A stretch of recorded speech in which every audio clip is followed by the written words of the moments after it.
be recording, so just hit the little okay. And thank you so much for being here. We are excited to have you with us as we talk about, are you really ready to scale? And just some housekeeping rules. Of course, this is for educational purposes only. Of course, we're going to make suggestions, but you as business owners, you make decisions. We may have individuals coming in after the fact, but we always like to start on time. We do ask that you mute your lines just so that we can protect the integrity of the volume of the call. We can hear all of the speakers. We love when we get a chance to see your faces. We do understand that some of you may have to go off camera for one reason or another, but if you're able to stay on camera, that's fine. Feel free to do so. We will be sending a recording of this teaching and this seminar and this webinar. We're going to be sending that out to you, probably expected in the next 24 to 48 hours, coming to your email. If you've not already done so, please visit our YouTube channel where you can find other content similar to this. So I'm going to start with a little icebreaker because I don't know where you are. I don't know what you're doing, but do you have shoes on? That's what I want you to put in the chat. Do you have shoes on? Erica says, no, I do not. I am barefoot right now. Peter, I would venture to say you probably got your shoes on because it looks like you're in your office. But just a little bit of icebreaker to bond us together, those that are barefoot and those that have on shoes. And so, Anna, you've got shoes on. All right. Well, at least I'm not by myself. So this is what we're going to be talking about because most likely if you've joined this call, your business is growing in some type of way. And I want to ask you this. Have you ever thought to yourself, oh, I'm so busy. I don't have time to respond to all of the individuals and all of the customer questions that I have? Or you thought to yourself, man, I really need to hire someone. Yet I really haven't grasped the task that I need for them to do. Or I have too many tasks and I know they need to be streamlined, but I don't even know where to start, right? If you've thought about that in any way, shape, or form, it's an exciting juncture when you think about that your business is ready to scale. You're ready to grow. The phone is ringing. The customer inquiries are coming in. You're getting those leads. You're talking to individuals. You've been networking. You're at the chamber. You're at Noble. You're wherever, spreading seeds all across the land. But here's the reality. New growth comes with more tasks that need to get completed. All right. So you desire the extra business, but you've got to know more sales is going to be equal to more tasks that need to get done. So what we want to talk about is how do you prepare to scale your business? How do you prepare to expand? And so here at DPI, we want you to start to understand what are those repeatable and routine tasks in your business? What are some repeatable and routine tasks? And so that question is so important. I want you to put it in the chat. This is going to be engaging. This is informal. If you want to ask a question, you come off mute, you do so. But put in the chat just a couple of repeatable tasks, something that you do every day. And it can be as simple as I answer the phone, right? Whatever it is that you are repeating and doing in your business. And Rosalind, because I can't see the chat, can you kind of just share what some of those, I see that some people are answering the question. Yes. So I check email, Okay. consulting sessions, reply to emails, emails and follow-up, confirm appointments. Okay. Yes. So just, start to think about what are those repeatable tasks because Create and send quotes. Okay, yes, absolutely. Absolutely. That's part of me as well. Or your sales proposals. For you, it may be a sales proposal. Because what we want you to start thinking about is what task should you add to your calendar or to your to do? What should you delete of those repeatable tasks? What should you automate of those repeatable tasks? Delegate or outsource, right? That's what we're kind of going to be talking about when we're looking at, are you prepared to scale? So, who am I? Who are we? We are DPI, and we are trusted advisors that allow business owners to go further faster. We're a team of business advisors, and we offer a full suite of solutions. So there are days when we have sessions and we are just a sounding board. We're a safe space for our customers. And then there's other days where we create strategy, we make announcements with your team, we implement full sales training, frontline sales trainings. We have what you need and we customize it to what you need. So let's talk about who our presenters are today, because it's not just Rosalind and I. I'm kind of moderating or doing the announcement portion. Rosalind, the co-founder of DPI, my twin sister, is also going to be speaking today, and so is Maria. Most of you know Rosalind and myself, but I want you to know a little bit more about Maria. Maria is a seasoned business operations professional with over 15 years of experience in business processing, outsourcing, and managing programs for Fortune 500 companies. Her expertise extends to supporting business owners with their operational needs. She has a strong focus on quality and delivering results. Maria is dedicated to streamlining operational processes and driving efficiency, bringing a wealth of experience to optimize business operations and facilitate sustained success. Before I pass it over to Rosin, this is what I want to say. You're going to hear us say the word operations a lot. Operations, operations, operations.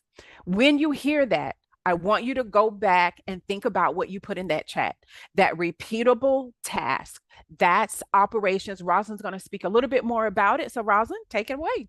Yes, I love also that Angie said check email and then populate the to-do list. I think all of us are doing that. When we think about business operations, it truly is the core activities an organization does to create value and earn profits. So whether it's you're a manufacturing company or you're delivering food or you're a consultant or you're selling a product, I want you to think about the doing, the making, the delivering, and the helping parts of your business.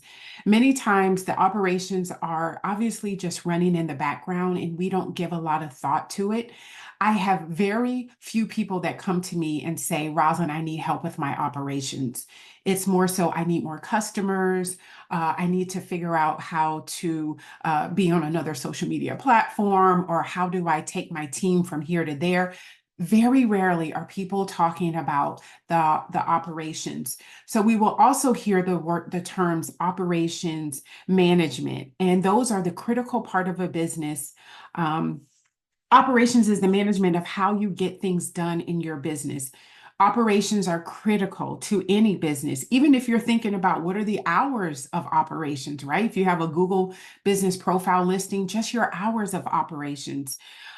It's critical because it all ties back to the value that you're able to provide to your customers. It's how you get your product from A to B. How do you get it from a thought in your head into an actual product or service for the end user? So I heard this gentleman, his name is Eddie Davila, talk about operations in this way. You are a business. So if we think about our lives as a business, every day we're running our business, or in some cases, we might feel like someone else is running our business, which is our life. But as you are developing your life goals and plans every day, and we have a life coach on the call, Erica, I want you to think about that as your strategy. You're thinking about, what are my life goals? What are my plans? What do I want to set out to do? What are my legacy? That's your strategy. The managing of your relationships and your family and your friends, think about that as communication as well as management, right? So we're thinking about our life as a business, and sometimes managing relationships with family and friends has an ease to it, or sometimes it can be a little complicated and messy. maybe many times it can be complicated and messy. Then managing your electronic device, how often you are on it, whether you turn it off at night, whether you put it down for 2 hours before you go to bed. Man, you're your own IT department. The way that you manage and make money in regards to your life is finance and accounting. So we see all of the fundamental business categories. But what about all the other stuff? What about all the other tasks? Driving to work, getting dressed, making the meals, buying groceries, washing the car, cutting the grass, taking out the trash, exercising. All of those repeatable tasks that you do throughout your day are your operations. But now we're going to talk about the repeatable task in your business. So now using that as a backdrop, I want to go back to the question that Renee originally asked. What are some of the repeatable tasks? I know many of us talked about our to-do list, the quoting process, also emails, but I want you to go a little further because oftentimes what are the operations of your business as business owners is stuck in our head. So I'm asking that question again for you to put in the chat. What are some of the repeatable tasks that you have in your business? Kind of understanding it from a life perspective. And Renee, if you see anything pop up, let me know. Okay. I know that I'm just going to come off mute instead of putting it in the chat. I know we talked about an email, creating or checking emails, but also for us, some of the emails that we send are repeatable. We're saying the same thing in the email, whether it's sending a sales proposal or sending a quote, same email. So would that be considered a repeatable task? Yes, Okay. Okay. yes. Um, what we want you to start doing is really start learning how you can save time and money and deliver consistent results. For some of us, the repeatable task might be people booking appointments with us, whether it's someone we want to continue a conversation with after a networking, or we've done a site visit and we're going to send a proposal. They want to get on our calendar. How do we do that, right? Many times in a business, that's a repeatable task. Rosalind, we did Yeah. get, Erica said onboarding clients is a repeatable task in her business. Valerie said a repeatable task in her business is checking each client account, emails, calendars, projects, updates. So several repeatable tasks for her. Hi, Valerie. It's so good to see. I'm so happy to have you on. She's actually an administrative, provide executive administrative assistance. That's her business. So I Okay. know she understands repeatable tasks because she receives the outsourcing of some of those tasks. So we want you to start thinking about how you can save time, money, and deliver consistent results because as you are managing your operations, it's about getting more done in less time without compromising quality or customer service experience. I'll give you an example. I went to meet Maria. And when I went to meet Maria, we went to Starbucks and we ordered our drinks. Obviously, there's a consistency in regards to Starbucks. Many fast food establishments. Why? Because they're standard operating procedures.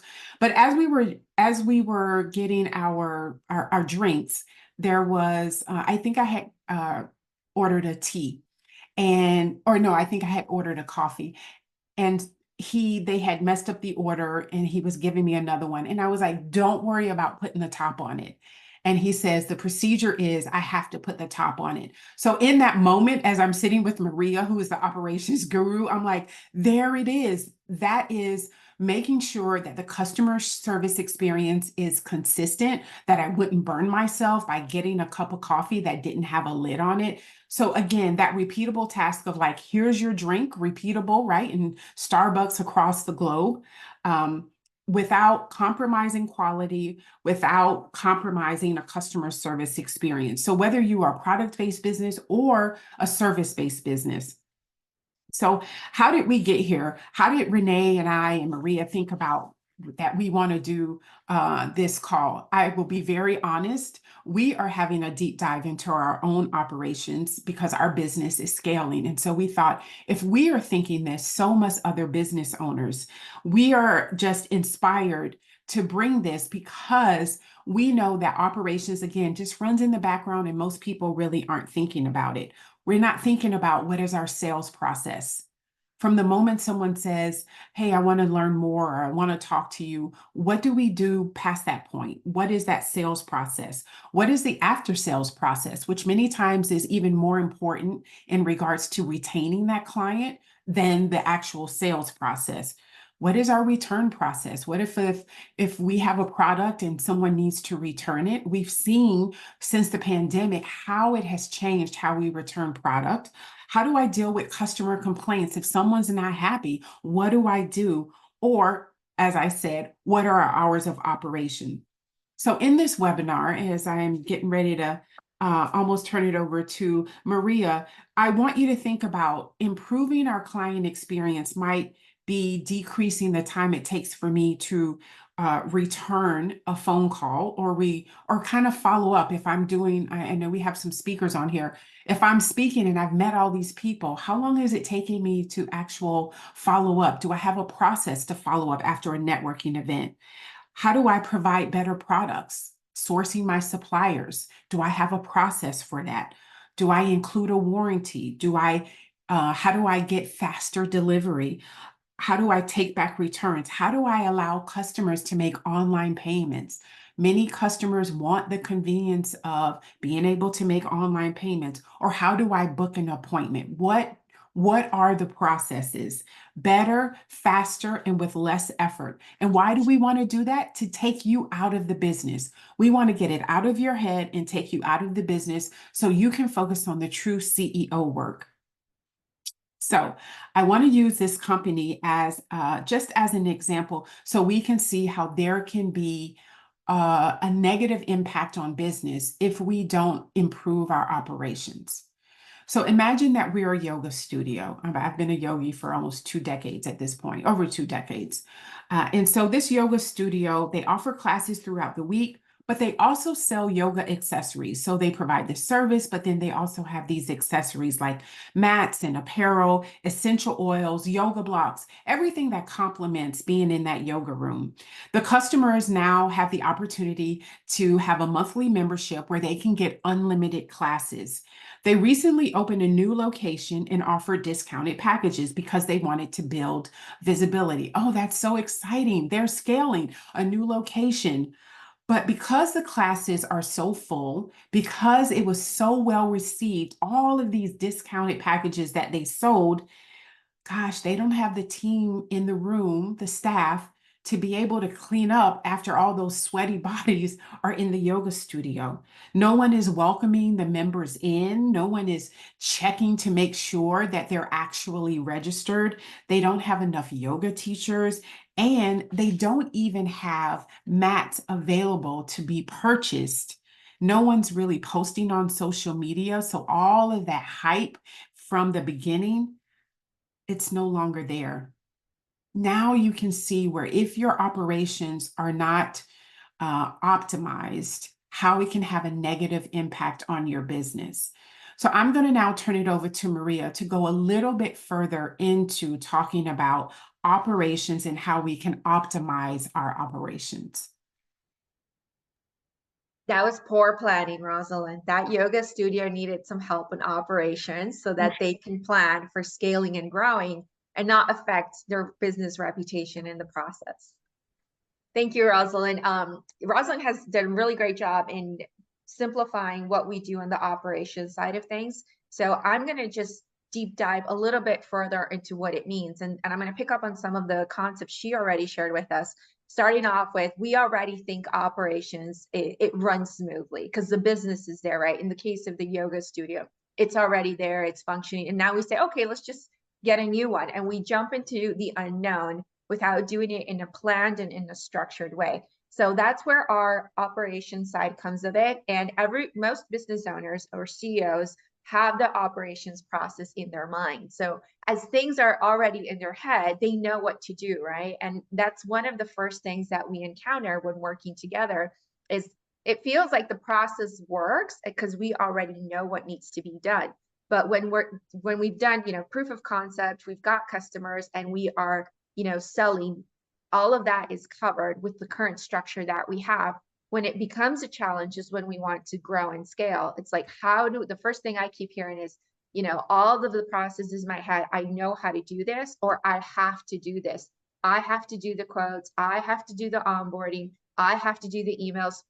So as CEOs and business owners, right, of our businesses, if we're always in that I have to mode, then we have to work a little bit more on our mindset. Why exactly is it I have to?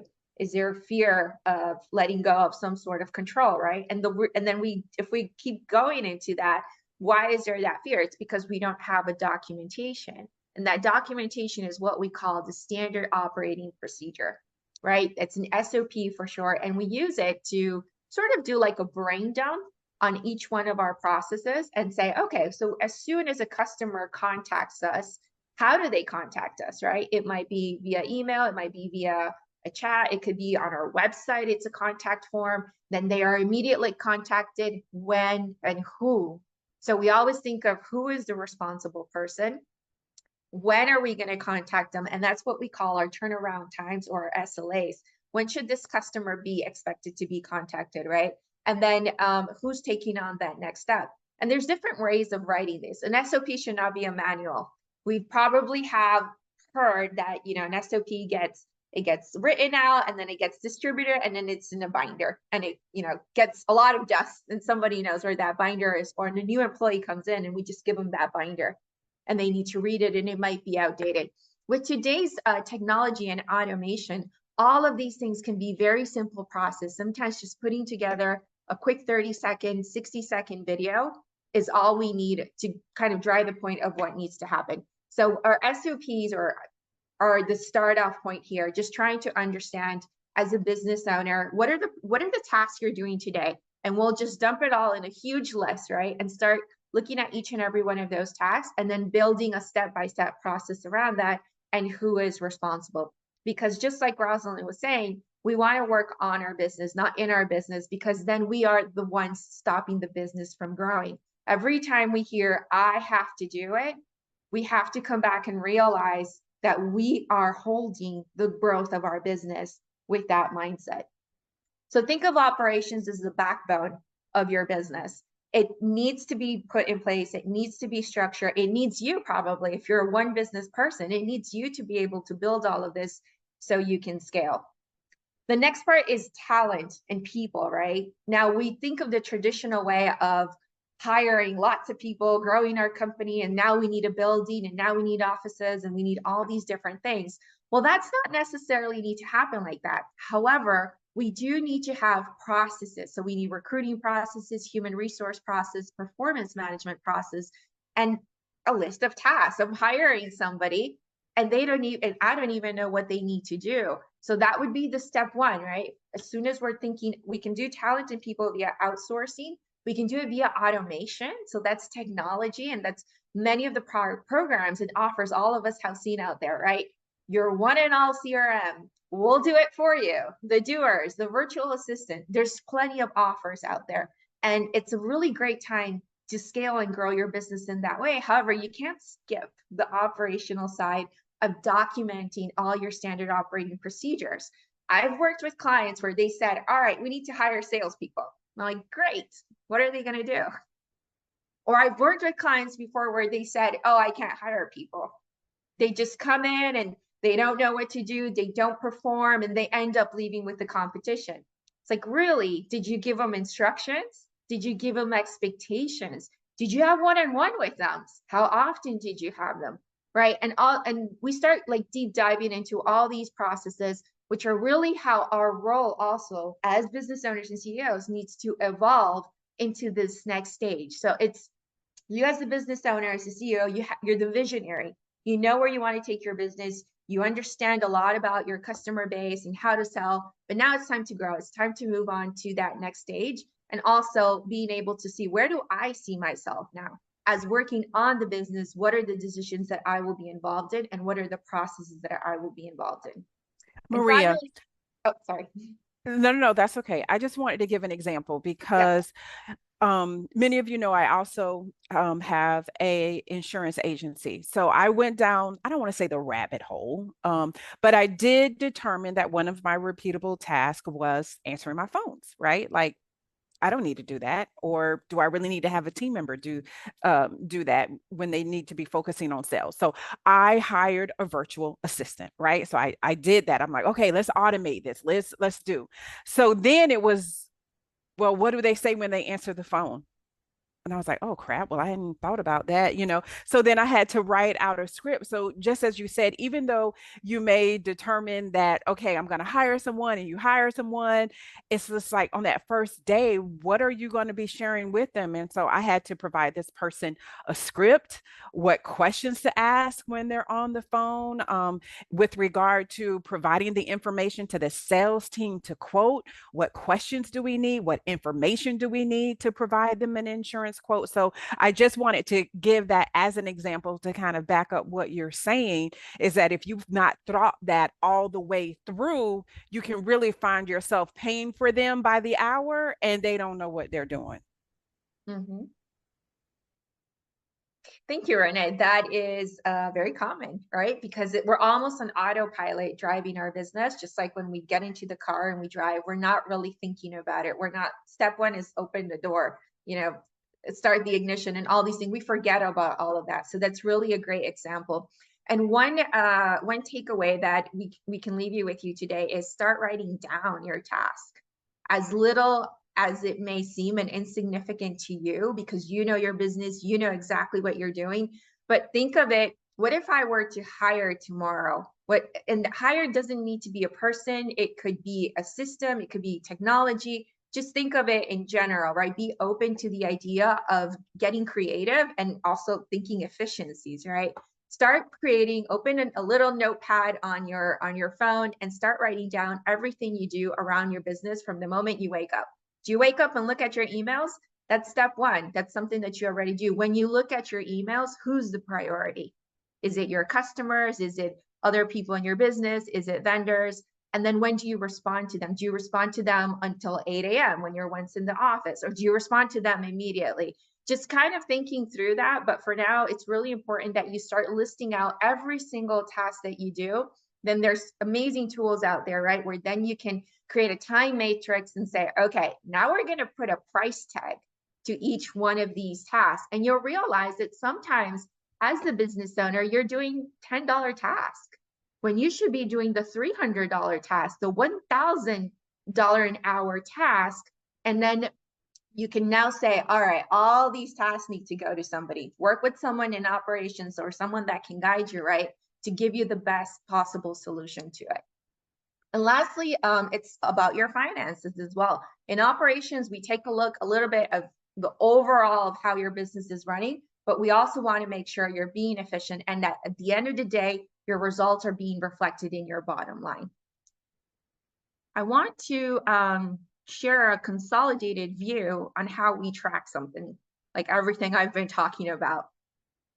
One of the things that we preach about in operations is speed and quality. Speed is the ability to respond quickly to your customers, to get something solved quickly, but we must also do it with quality. We can't rush through things. If you're in a yoga studio, you can't rush through the session. You're going to make everyone stressed.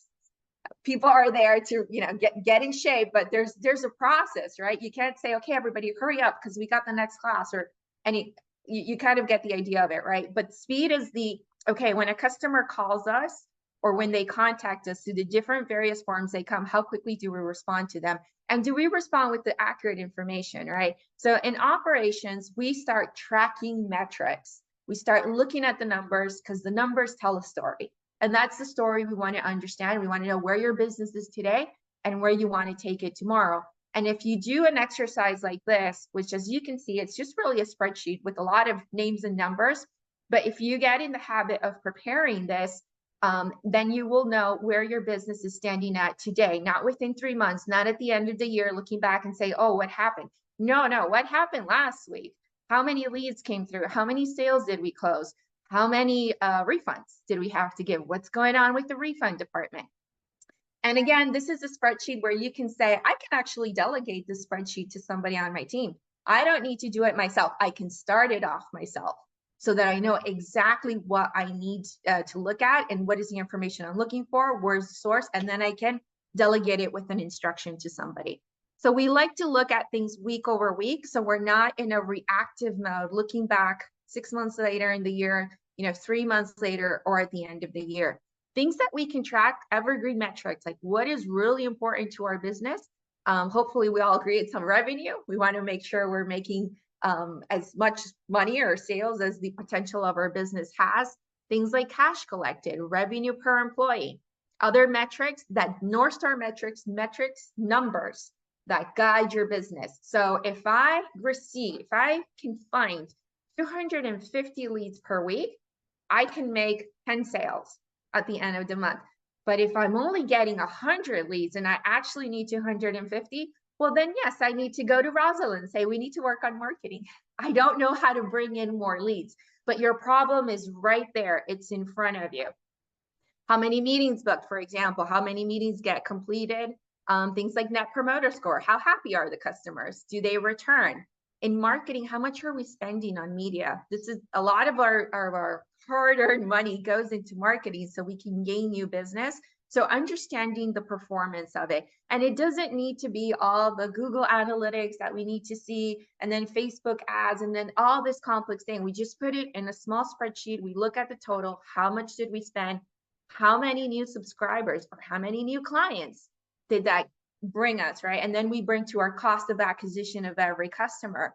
So then we understand the whole cycle, the whole life cycle of our business. If we want to make $1 million in revenue this year, how many sales do we need to make? What is the sale value? And how many subscribers and leads do we need to come back to? Sales, how many deals? What is the average size of our deals? How much are we winning? And you can go on. Success support, if you have like a support team, you can measure technology, accounting, you can measure your people based on things like absenteeism, based on things like performance. You can measure your vendors. Do you depend on a vendor in your business? Are you subcontracting someone else that delivers to you? For example, if you've hired a sort of virtual assistant call center system, they would have their KPIs here. And how many calls are you receiving every day? How many missed calls do we have? Are you transferring those calls? If you miss a call, do you call them back? When? Is it 5 minutes? Is it the next day? Like, it all gets documented, and then you just start running your business in a more efficient way. But at the end of the day, the goal is to help us find efficiencies first, do like a snapshot of where your business is today via a tool. In this case, the tool is the dashboard. And then we can make more strategic and informed decisions. So as business owners, it's not just based on our gut, it's based on our numbers, right? It's not how we're feeling or we're thinking the market looks. Hopefully this example was helpful, but that's a little bit of how we track our operational efficiencies, our objectives, and making sure we meet the results at the end of the period. So in summary, improving our business's operations, it's all about tracking performance. We have the tool, just showed it to you. It's the dashboard. Streamlining our automation. Once we start tracking, we're going to identify what are some of these tasks. Tracking also means your tasks, right? If you start writing that list of tasks today, you can start already thinking, okay, all these tasks can be delegated, they can be automated, or I can hire somebody. And then we can make decisions like, do we go into other trends? Like, do we need another social media channel? Maybe we do. But that response didn't start there, right? Without us starting out, oh, we just don't have enough followers on Facebook or on Instagram. Is that really our problem, or do we need to go back to track performance? So that's where we're learning where exactly our pain points are. And then we can together build an informed decision, again, based on data that can tell us what to invest on next. Oh, wow, Maria, like such good information. I know we threw a lot at you. So now is a time that we're just going to give way for you to ask any questions that you may have of Maria regarding what she discussed or even what Rosalind shared. So are there any questions? Or you may even have an example of your operations that you may want to share. Anything? Well, I will say that one of the tools that we use, and Maria really helped us with this to delegate out our task, is Asana. It's a project management tool. So even though we have a CRM where we hold all of our client information, we use Asana. There's obviously many others like Trello or Monday.com.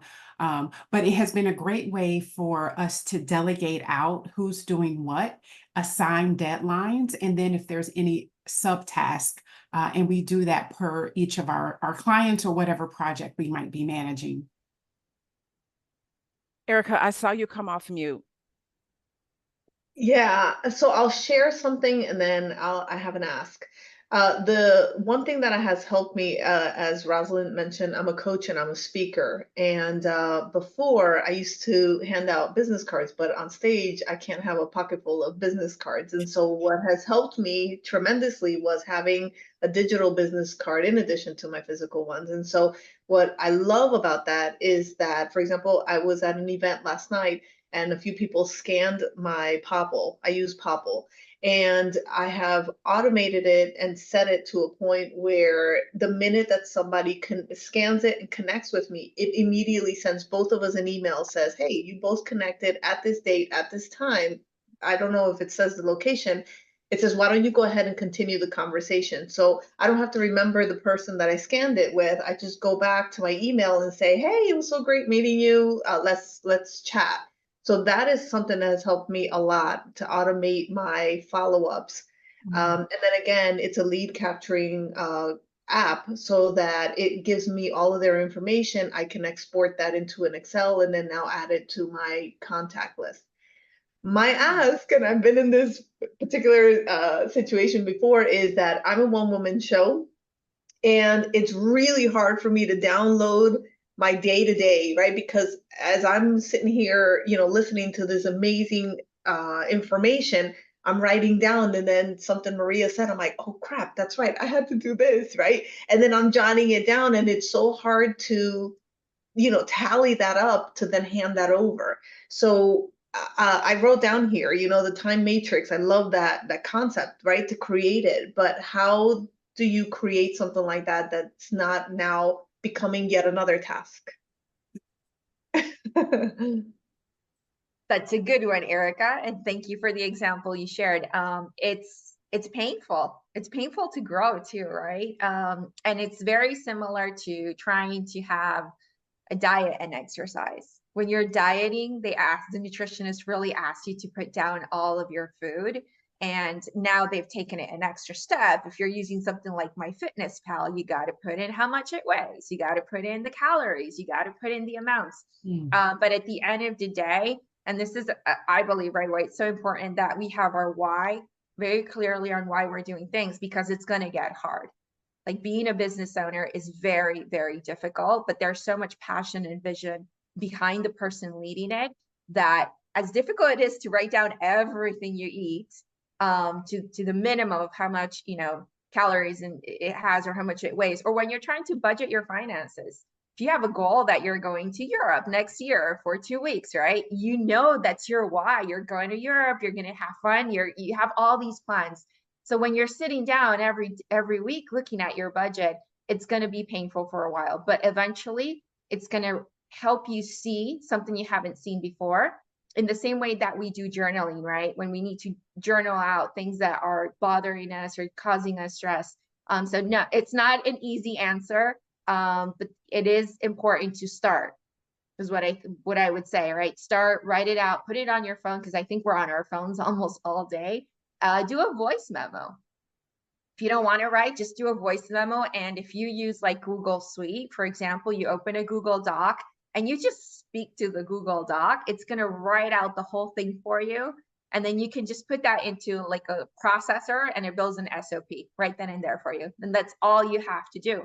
And as you remember, you sit down every month, maybe like once you have the foundation, and you start adding tasks as you remember them. I love how she turned that back on you, Erica. You know how you ask people to journal? No. Like I was just like, she just did that. I'm a coach. I just got coached. Okay, I'll accept it. Thank you for Yeah, that. I love it. I love it. Listen, and if we can be, I want to be vulnerable because we utilize Maria to help us. Roslyn and I, we co-founded DPI, right? And so every week we're meeting, we're talking about customers, we're talking about clients. Even though we're identical twins, our brains work very different. Roslyn is very detailed and organized, and I am fly by the seat of your pants. We'll figure it out while we're on the way there, right? So one of the questions when Maria sat with us was, okay, during this weekly meeting, what do you talk about? So we're like, well, I don't know. We just, we've got this internal language. We've been talking since we were in the womb. We just kind of know where we're going with the conversation. And it's just like, wow, if we're going to bring somebody on, which we're at that point, we can't just be talking just through our minds, right, to each other because we've known each other for 50 years. No, we've got to be able to have some type of structure. Yeah. And so I just wanted to put it out there to be vulnerable because it impacts a lot of us as business owners. And that is why we are on this call. And so I know it may be overwhelming, like, oh my gosh, how am I going to do this? We do have an offer for you because I will tell you, this is one of the best things we could have ever done for DPI. There's really no way I can see we could have moved forward without having put together our repeatable task and what we need to look at and what our dashboard needs to look like. So, but before we get there, any other questions, anything else that you see or that or any questions that you have with regard to operations and anything we discussed? Because I don't want you to leave with your question not being answered. Well, while Rosalind pulls up the slide,